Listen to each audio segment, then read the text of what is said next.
In the bitter winter of 1692, the small Puritan village of Salem Village in the colony of Massachusetts Bay Colony was a place filled with strict religious beliefs, fear of sin, and deep suspicion of anything unusual.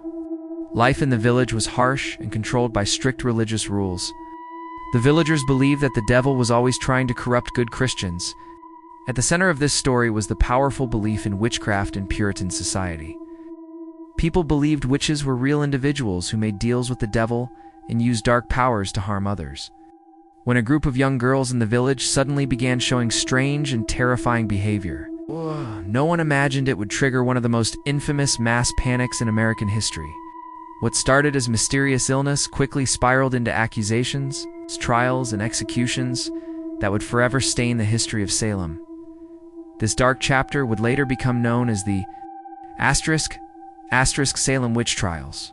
The events began inside the home of Samuel Parris, the minister of Salem Village.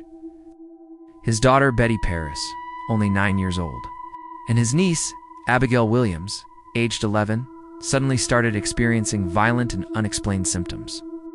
The girls screamed without reason, twisted their bodies into unnatural shapes, crawled under furniture, and claimed they felt invisible forces pinching and choking them. Sometimes they barked like animals or stared blankly into space, as if they were seeing something no one else could.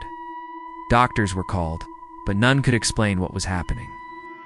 Finally, one physician, William Griggs, suggested the terrifying possibility that the girls were suffering from bewitchment. Fear spread rapidly through Salem Village.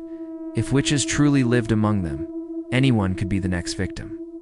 Under pressure to reveal who was harming them, the girls accused 3 women: Tituba, an enslaved woman in the Parris household; Sarah Good, a poor homeless beggar; Sarah Osborne, an elderly woman who rarely attended church. These accusations ignited a chain reaction of fear and suspicion. Soon, neighbors accused neighbors, friends accused friends, and the entire village descended into paranoia. As panic grew, the authorities established a special court in Salem to investigate the accusations. The court accepted something known as spectral evidence, meaning that a person, a spirit, or a ghost appearing in someone's vision could be used as proof of witchcraft. This meant that simply claiming "I saw their spirit attacking me" was enough to accuse someone of being a witch. More and more people were arrested.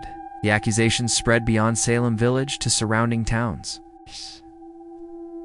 One of the most shocking accusations involved Rebecca Nurse, a respected and elderly church member. If someone as respected as Rebecca could be accused, then no one was safe.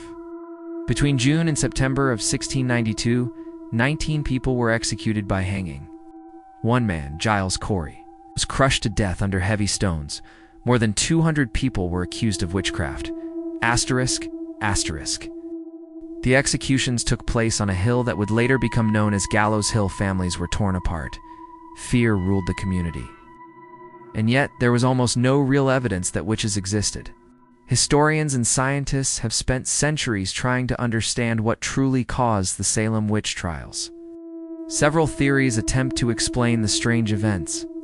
One of the most widely accepted explanations is mass hysteria, where fear spreads through a community and causes people to believe and behave irrationally. The intense religious pressure and constant fear of the devil may have caused the girls and the villagers to genuinely believe witchcraft was happening. Another theory suggests that the villagers may have been poisoned by a fungus called ergot, which grows on rye grain. Consuming this fungus can cause hallucinations, convulsions, and strange sensation symptoms, similar to what the girls experienced. Salem Village was full of tension. There were disputes over land, wealth, and church leadership. Some historians believe accusations of witchcraft were used as a way to settle personal grudges or eliminate rivals. Some scholars believe the girls may have exaggerated or even faked their symptoms, realizing the power their accusations gave them in a society where children normally had little influence. By 1693, doubts about the trials finally began to grow. Many people started questioning how so many innocent individuals could be accused based on visions and dreams alone. Eventually, the governor of the colony, William Phipps, ordered the court to stop using spectral evidence and dissolved the special court entirely.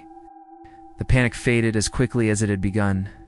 Years later, many officials admitted the trials had been a terrible mistake.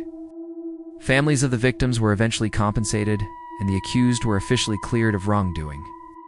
Today, the Salem Witch Trials remain one of the most chilling examples of how fear, superstition, and suspicion can spiral out of control. What began as a mysterious behavior in two young girls ended with innocent lives lost in a community haunted by guilt for generations.